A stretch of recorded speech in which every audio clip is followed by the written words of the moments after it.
after ng Bagman sa I1? Kumusta yung comments? Feedback. Wala po, it's been a week. Hindi ko po nakikita yung mga kasamahan namin sa Bagman. Pero so far, so good. People have been commenting naman that they're enjoying the season, the new season. So, Trending siya, hindi ko nabawa sa mga positive comments, ang usay-usay. As usual, napakagaling mo daw talaga dun sa Bagman. Talagang hindi ka kabuki Carlo. Actually, magandang review ko na Favorite Man. Maganda. Ano nga ba ito? siya po? Favorite Man.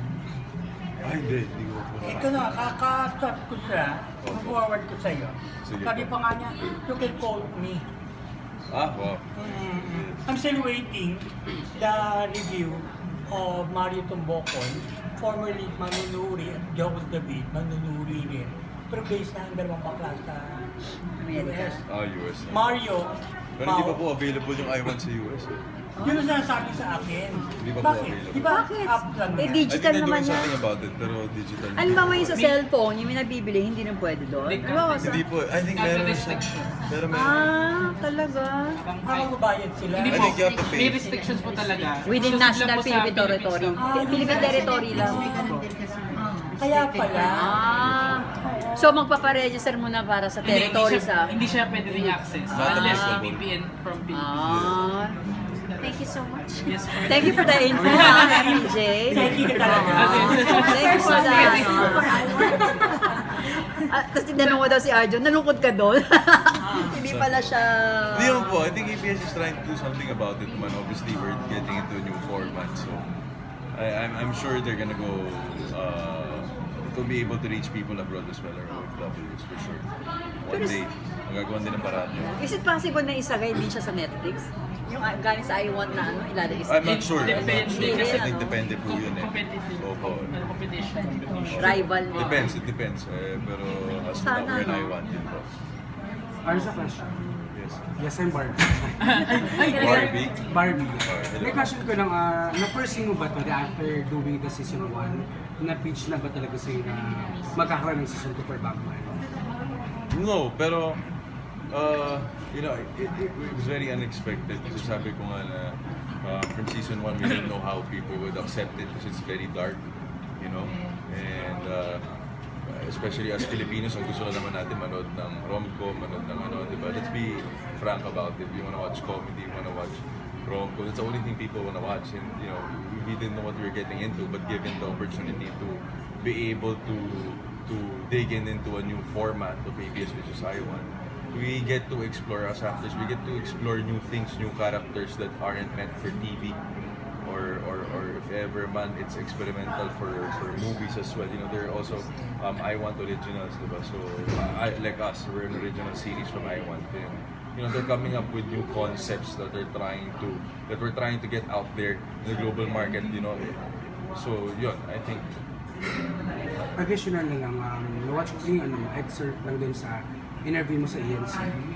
You said that yung role mo is very hard dito sa Bagman. So, ba't mo nasabi na? In the first place, it's very hard kasi never ko naman na-experience yung mga ganung bagay. Because I've never killed anyone. I'm not into politics. I don't know how governors really talk, walk, and it's not something I do or I know of. So, kailangan ni-research everything. That's why I said every role is hard because every role that's given to me, I've never done it. I think that's the fun thing about being an actor. You get to experience something you never thought you'd experience, even just for a split second, thinking it's fake. We're all fakers. That's what we are, and yeah, that's the way I see it. It's hard because how would you react to killing someone in the first place, diba? As a human being, I think everyone reacts differently. Some people wouldn't even speak. Some people would scream. Some people would, I think, faint or something. But we base it on research, and everything about Bagman is actually. Based on true-to-life events. Yes, so yun, as much as possible, with the help of Shugo, with the help of this Ethel, Dreamscape and Brain Entertainment, they try to help me make it seem like it's all real, with the script, the dialogue. Direct Shugo is really good. So, Thank you. thanks. Arjo Florencio from Ano to Life. Tanong ko lang, kasi outside kayo sa TV format, which is I Want, Yes. at mas free kayo dito.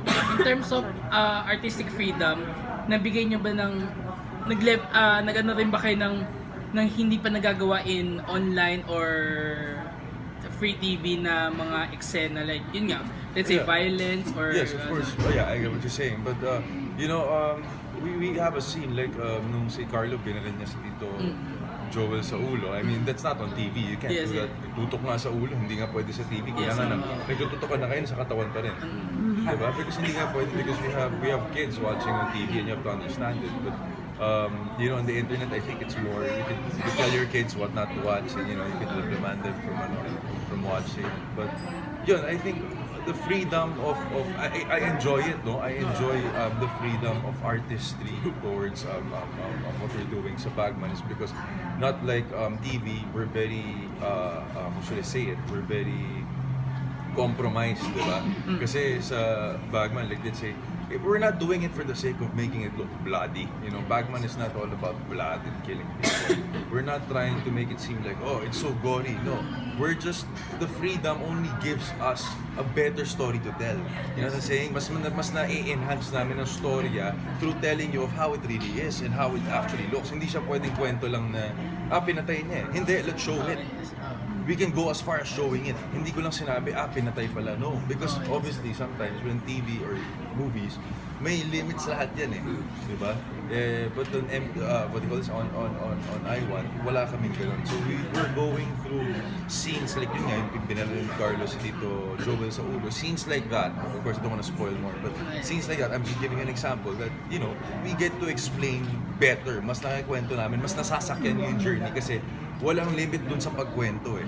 Hindi namin ginagawa just to make it look gory. Uy, ang angas ng Bagman was na it's a story, listen to the story, kukwento namin. That's what it's all about. Parang yung joke. oh, parang gano'n. Following up lang dun sa question niya, mas intense ba tong season 2 compared to season 1? I think season 1 is mas intense siya in a way because coming from Bagman 1, what I enjoy about Bagman is we actually started from scratch. Scratch meaning, kwento namin kung saan nanggaling talaga yung story, kung paano naging Bagman si Benjo. What I enjoy about Sugo and about the whole story is, they're not only the viewers are riding the journey, me as well as an actor, I'm growing into it. Bagman 1 and Bagman 2, here's the difference, I tell you. Bagman 1 explains how I became a Bagman, how I did not expect that I was already a Bagman, not knowing I was a Bagman. And then I gained power, pero utos-utusan lang sa season 1. On season 2, the difference is, I'm a Bagman with power. So how are you gonna deal with it? What's the difference with power and without power? So that's the way I see it. And obviously, the relation of a bigger scale of corruption. That's how you see it. It's not all about killing. It's not all about who's who. But it's showing you the realism, the real life. What it is really here in the Philippines. How dirty we could get. So. Yeah. Hi Benjo, my name is Nicole. You mentioned earlier.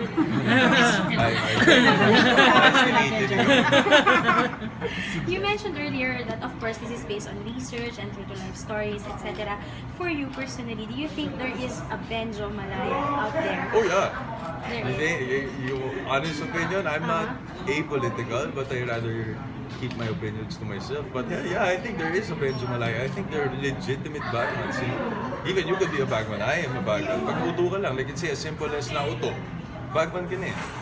Diba? So we live amongst the Bagman. We're all Bagmans. Every human being could be a Bagman. It's just a term, but in simple ways you could be a Bagman. Diba? But in terms of bigger scale, I don't wanna talk bad about people or any position, But yeah, I believe we're all human beings. We make mistakes, And sometimes tulad ni Benjo, doing Bagman, I believe not all people who do bad are actually bad. There's a reason behind it. Understanding my character made me believe that at the end of the day, his purpose was his family. Yes.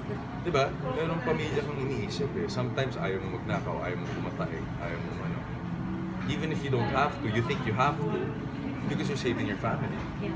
People have a reason, diba? Unless you do something na pumatay ka ng tao or nagnakaw ka ng walang rason, then maybe you're just really bad.